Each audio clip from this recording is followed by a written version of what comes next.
Welcome back to The Price of Business. I am your host, Kevin Price, talking to you about you and your business. My friend Alan Gotlieb, he's been on the show several times. We got him here today on The Price of Business. He's with the Second Amendment Foundation, one of my favorite groups when it comes to protecting your right, your Second Amendment rights, and a true friend of liberty. How are you, Alan?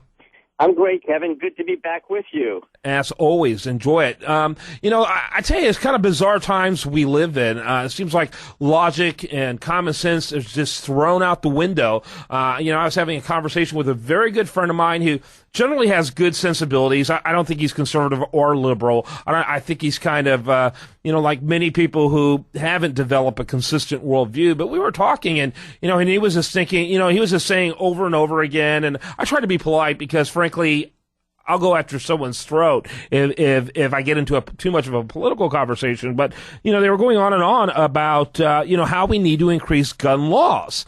And I'm like going, that guy in Sandy Hook, he violated over 70 laws. He violated over 70 existing laws in killing those children.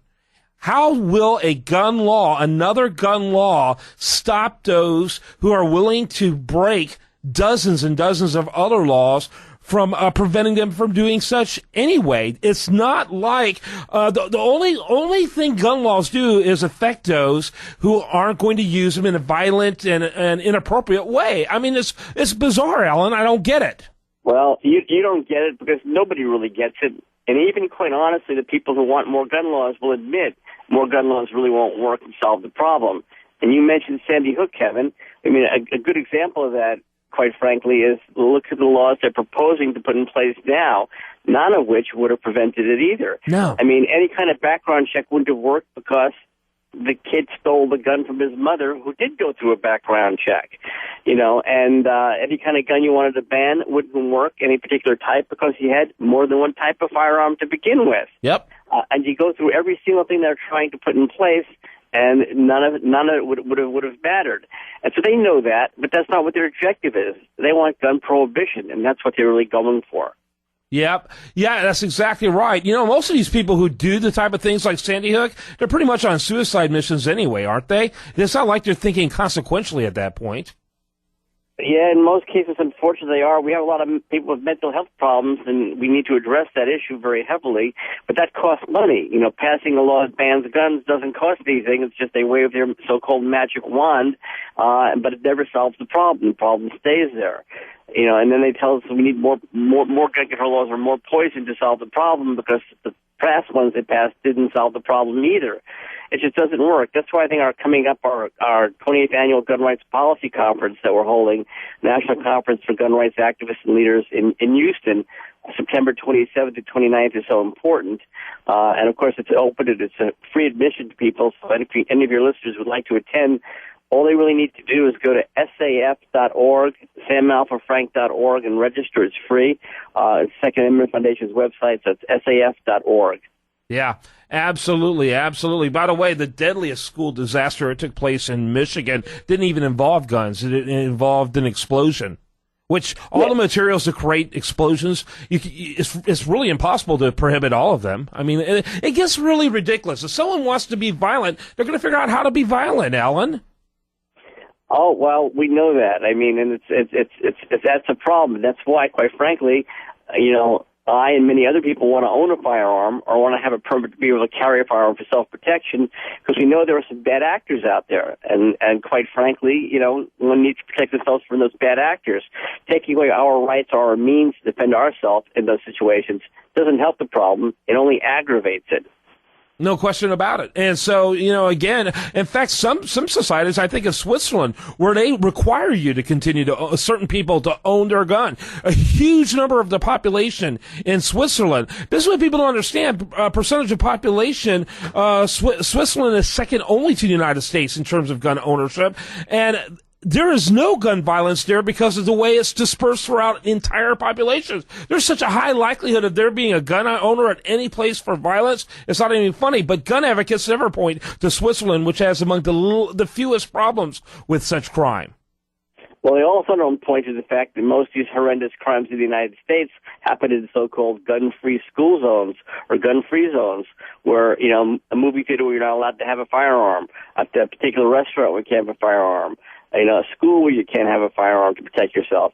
I mean, these are where these things happen because these people know they can go in there and it becomes a victim disarmament zone, and you can go, kill innocent people and no one's there to stop you.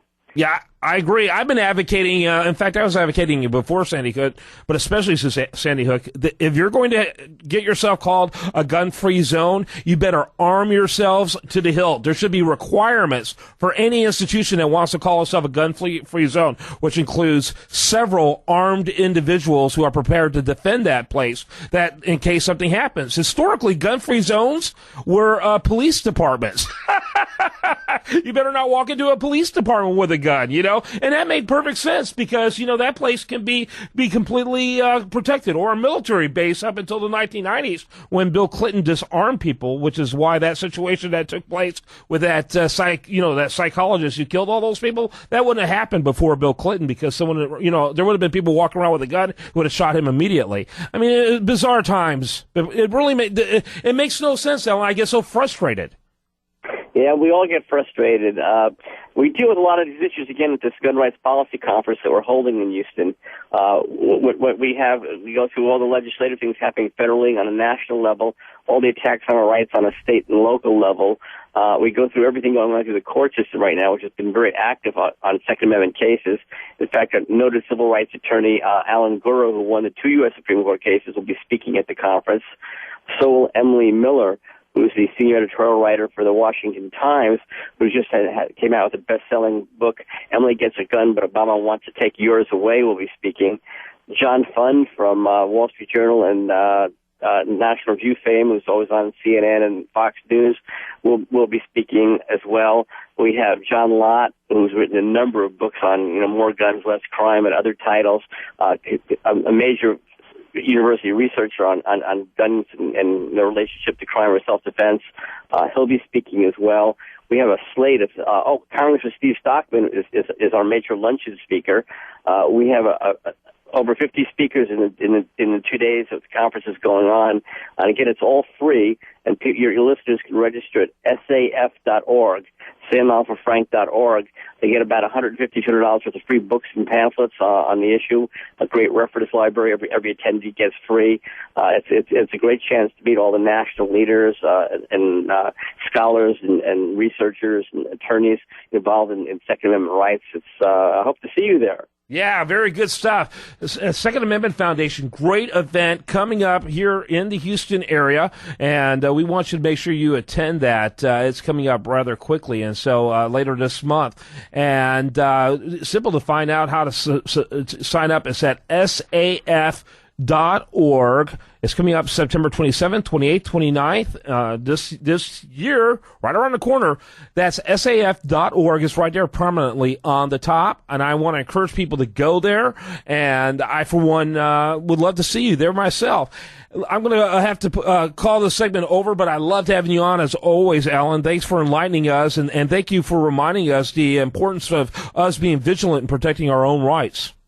Thank you, Kevin. Great to be with you. Good to know everything is still going well, and I'll see you soon. You bet. And, Alan, I want to put you on hold for just a second. I need to chat with you after the segment to get a little more information. I'm Kevin Price. You're listening to The Price of Business.